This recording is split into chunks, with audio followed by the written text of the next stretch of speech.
घरकुलाला रेतीची जे रॉयल्टी लागते ना 5 ब्रास रेती लागते, तो आता घरकुलवाला आपल्या तहसील कार्यालयात येणार नाही. तहसीलदारनी 5 ब्रास रॉयल्टीची कॉपी त्याच्या घरी पोहोचून द्यायची आहे तहसीलदारनी.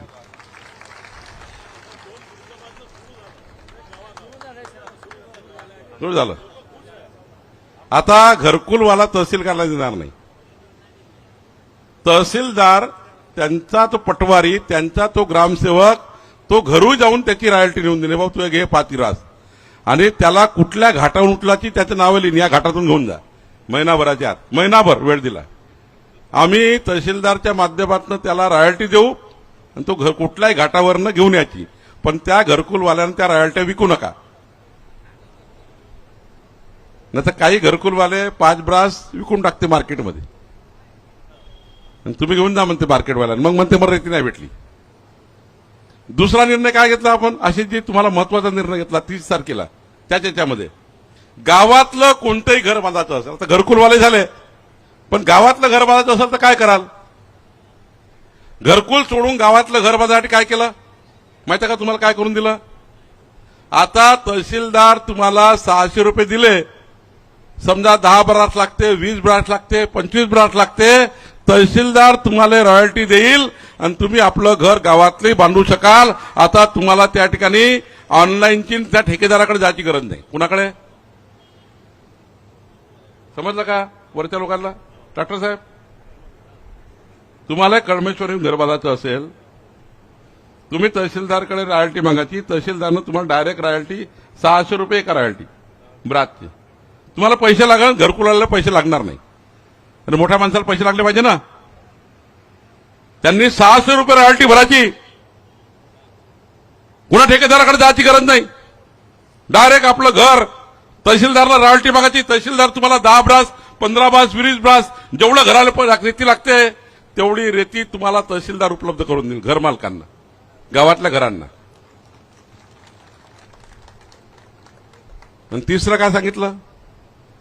गावातल्या ग्रामपंचायतचे बांधकाम जे असते ना, गावात ग्रामपंचायतचे समाज मंदिर असेल, स्मशानघाट असेल, काही असेल, नाली असेल, त्याला आता गावातल्या नाल्यावरनं, नदीवरनं तहसीलदार रेती उपलब्ध करून देईल गावातल्या ग्रामपंचायतच्या कामाकरता.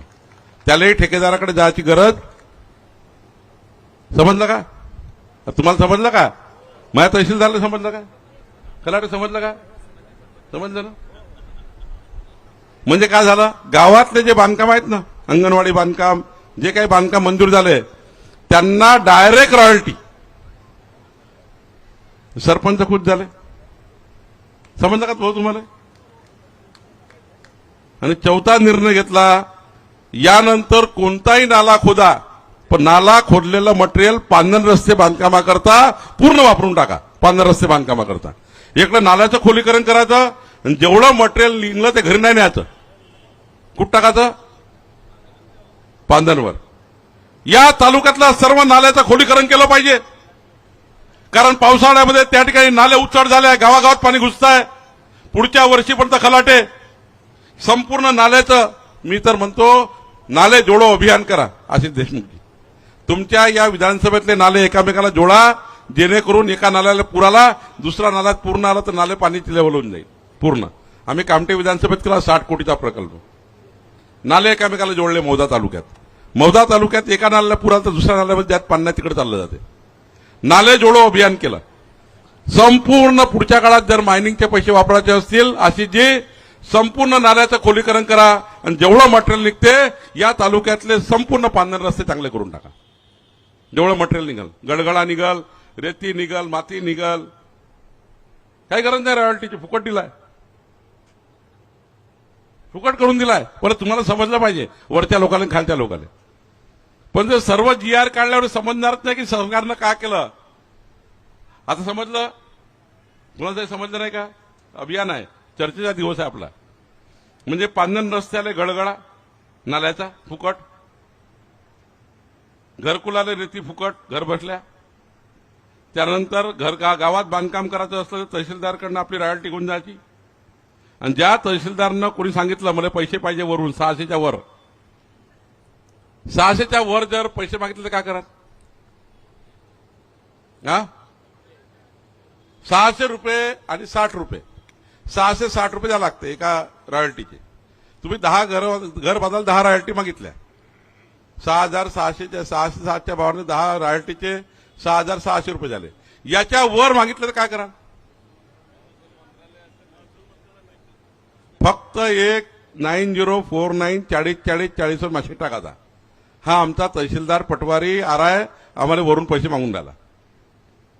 बाकीचं माझ्यावर सोडून द्या. मग तुम्ही